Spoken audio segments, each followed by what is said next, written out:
Pokémon X and Y were a controversial point in the Pokémon franchise's history. The jump to 3D and lackluster everything cast a shadow over it in many fans' minds.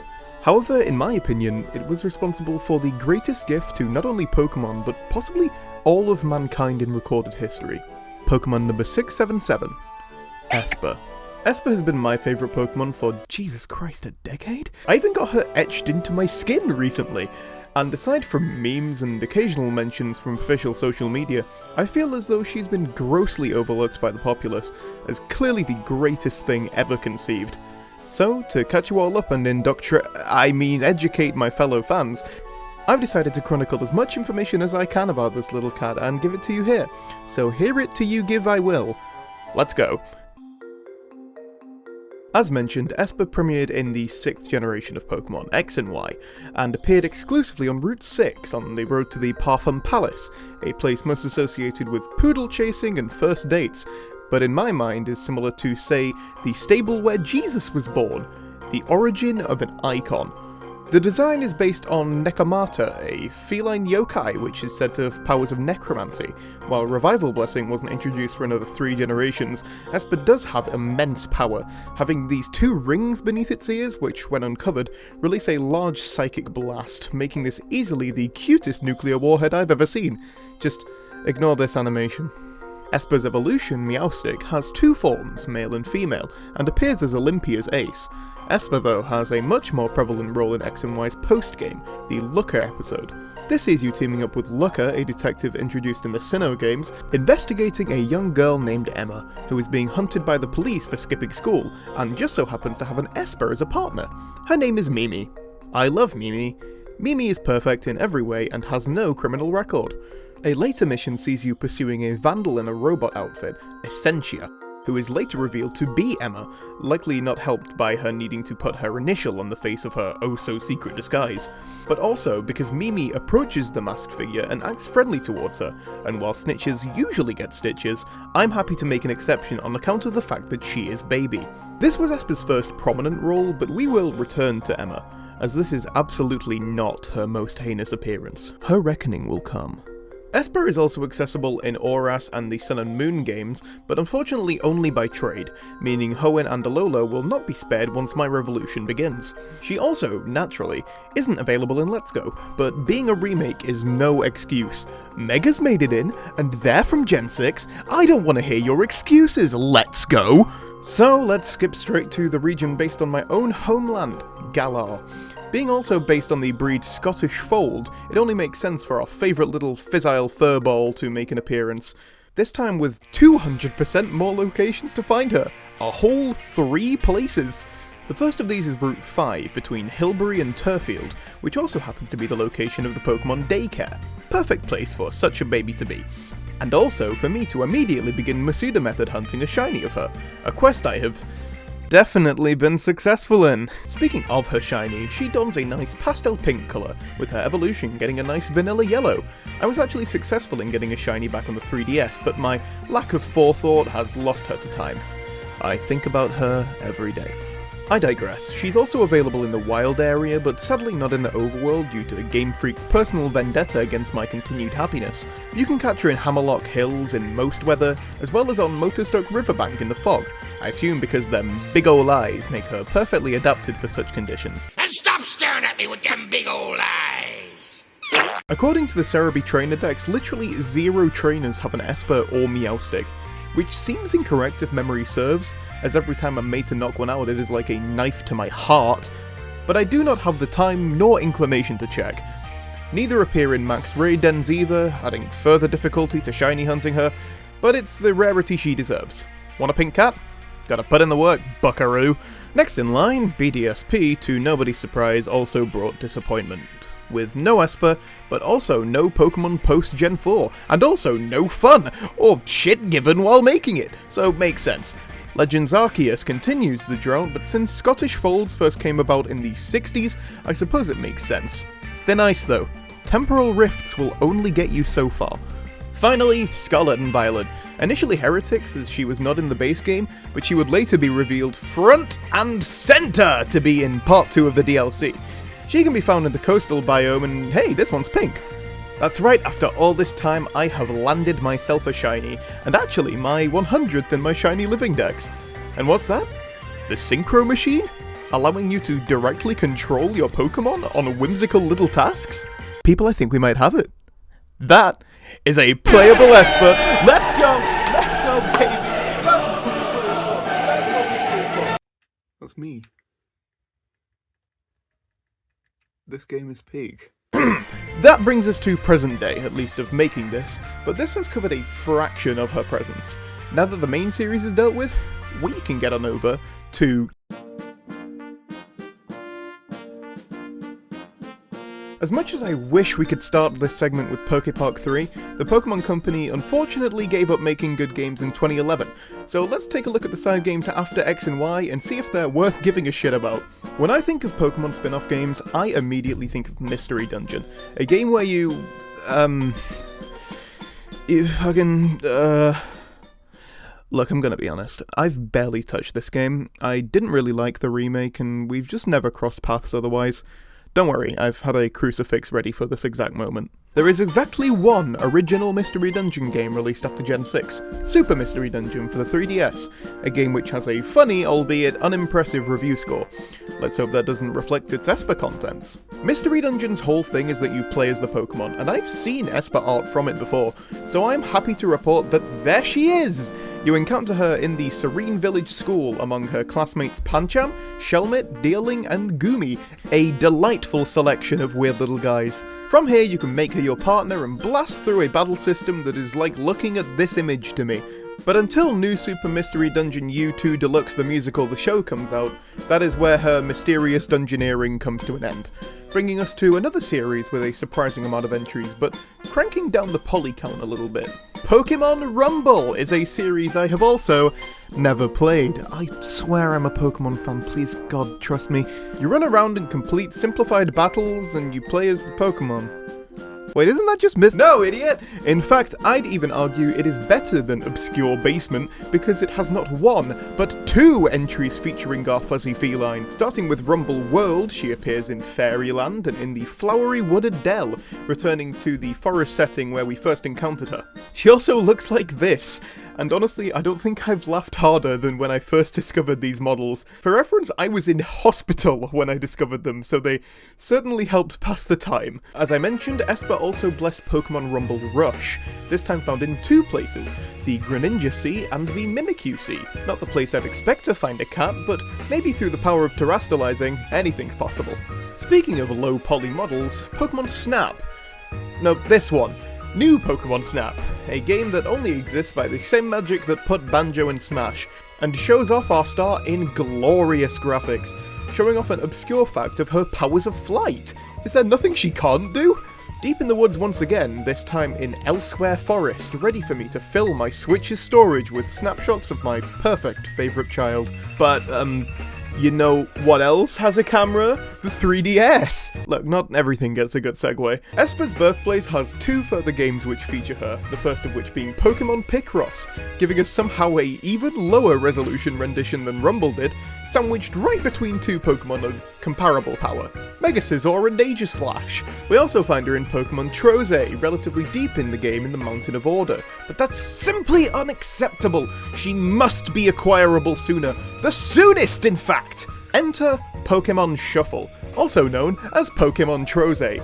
Here Espurr is front and centre, the very first level of the game, ready for you to take her through every single subsequent level, because strategy be damned, you're not a heartless monster, are you?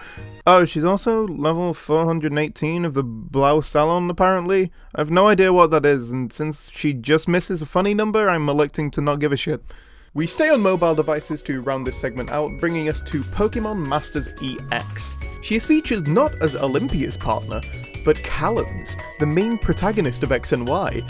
That's right, that means that she is the canonical, true partner of the main character, and any deviation from that in a playthrough is sacrilege, and your save is considered void! I don't make the rules! Oh, and she also appears on the teams for some random trainers and a few storylines. Point is, she's in the game. Next to undoubtedly the biggest Pokemon mobile game, and possibly biggest Pokemon game, Pokemon Go. Espurr joined the game in late 2020 during my hiatus from the game, but has made several returns, including an event in 2022 as a hatchable mon. And I happened to be on holiday during it with plenty of time to walk. I managed to get several of every single hatchable Pokemon, except her. I had to look upon a random raid and sprint across Brighton to get into it in time to finally get my baby. I did eventually hatch one later that year, so I guess we're even. And finally, Espurr is featured in Pokémon Cafe Remix and the now dead Pokémon Duel. I do not understand these games, but there she is, so these are Game of the Year potential, apparently. Now you may notice that I didn't list every spin-off released after October 12th, 2013. Sadly, that means that The Thieves in the 1000 Pokemon, Pokemon Art Academy, Camp Pokemon, Pokken Tournament, Detective Pikachu, Magikarp Jump, Pokemon Playhouse, Pokemon Quest, Pokemon Smile, Pokemon Mesa Star, Pokemon Unite, Pokemon Sleep, and Detective Pikachu Returns had all better get an update right now or get the fuck out of the franchise! There was, however, one set of games I omitted here, for good reason, because they all revolve around our next mini category. There's been a few renditions of the TCG in video game form, but this is less about the games and more the cards themselves. And there's a reason I called this a mini category. Like everywhere else in this franchise, God's gift to mankind has been kinda neglected, with just 8 cards to her name. Since stats-wise they're all pretty much the same, this will be a review of the pretty pictures. Her first appearance was in XY Flashfire, and that sure is a render of Espurr. In a forest, of course, where else? Nothing too interesting here, that's a solid 5 out of 10. Next up, Breakpoint, and while she didn't get clad in gold herself, we do get this nice 2D art of her in a basket, perhaps off to a picnic or pretending to be a piece of fruit. This is a nice piece, but her face looks a little off to me. The perspective just seems wonky. Either way, an improvement. 7 out of 10. Generations brings us an iconic piece. Look at her all preened up and covered in accessories. It really demonstrates the pampering and care she deserves, all while she sits so politely. Fantastic. 9 out of 10. And fun fact, those are the only cards of hers that I own, and unwittingly displayed them on my wall in chronological order. My brain truly knows no bounds. So on to Unforeseen Horizons, kicking it off with Burning Shadows and... I'm sorry, this sucks. She's got a Stewie Griffin head and the colours are all just a bit bland and just not feeling this one. 2 out of 10. If only I could see the purest image ever made to cleanse my palate. Oh my god! Forbidden Light also gives us a great Espurr. She's just kicking back and having the time of her life being a little kitty. And I love me a kitty. 9 out of 10. A tough act to follow, but Unbroken Bonds gives us a damn good one. And as a man named Sleep, a little nap gets you points in my book. I may end up referencing this in future channel branding, not gonna lie. 8 out of 10. Our penultimate entrant, Battle Styles, keeps the streak going in a big way. I love this style, and she looks just perfect. This is the finest it gets. 10 out of 10. And finally, and definitely most uniquely, Silver Tempest gives us this. While I can recognise the additional artistry to make this, unfortunately she doesn't translate amazingly.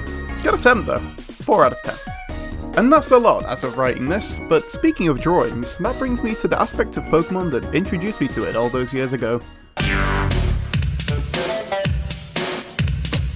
Yes, the anime. So important to Pokemon's empire that I am writing this part last because I completely forgot about it. This won't be a massive segment either, but an important piece of her history nonetheless. In Pokemon the Series XY, there are 3 notable Espurr, Blakes, Elises, and Hajimes, a series of side characters that Ash and the gang encounter on their journey through Kalos. There are several others throughout the series peppered in to keep things interesting, but it's not just the show where she makes an appearance. In both Diancie and the Cocoon of Destruction and Volcanion and the Mechanical Marvel, both wild and tame Espurr can be seen, and this one even has a cool necklace on, which I'm sure has a purpose, but I do not recognise any Pokemon movie outside of the Darkrai, Victini, and Hoopa ones, Espurr or no.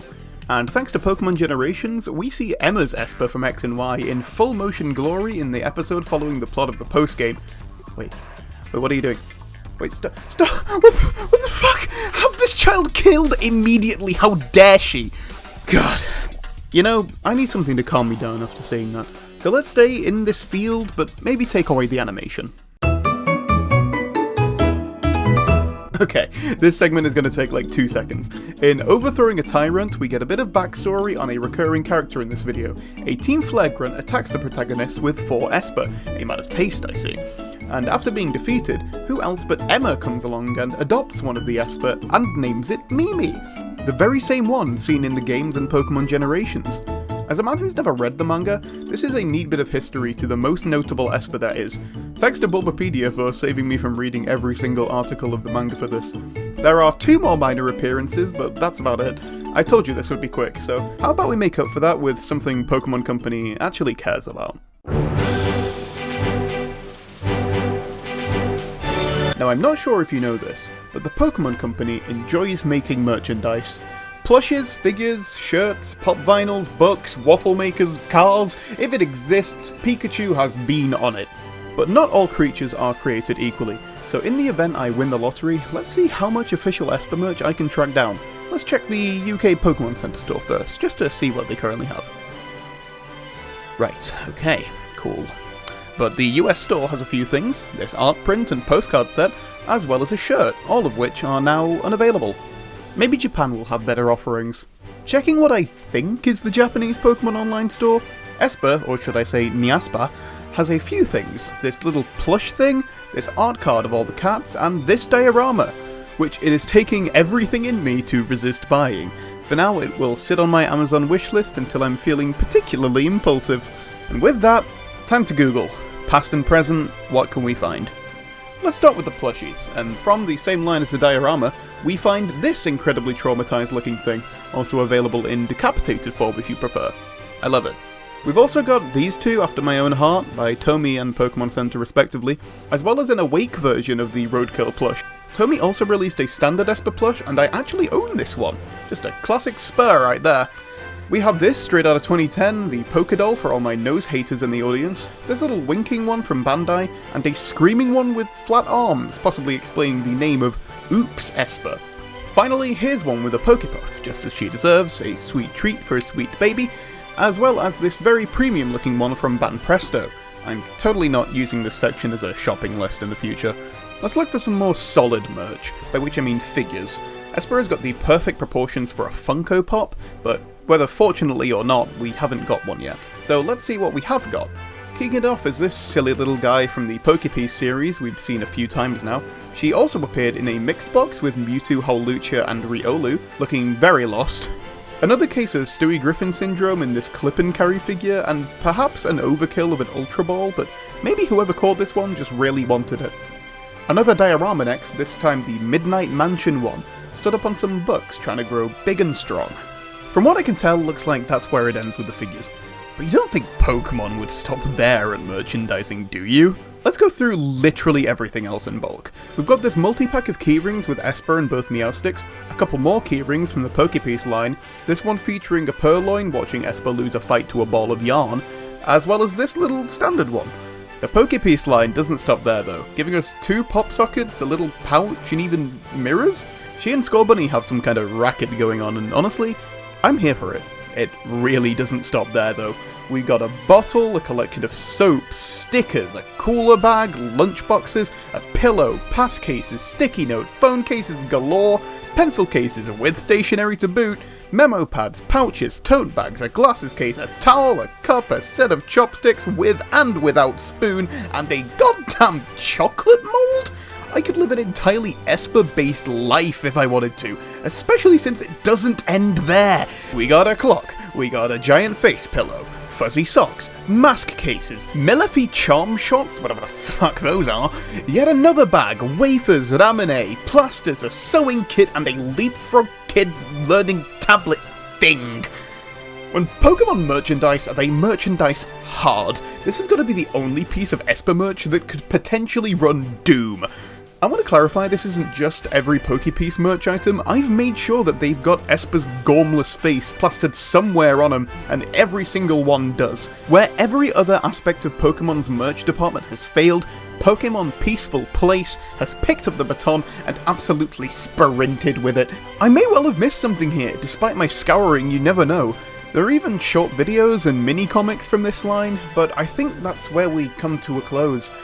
Oh, except this manhole cover I found, which while not merch is certainly not a game or an anime. So with that, we have what I think and really hope to be a comprehensive guide to my favourite little guy. Huge thanks to Cerebi and Bulbapedia for allowing me to refer to the facts where I needed to, and thanks for sticking through to the end.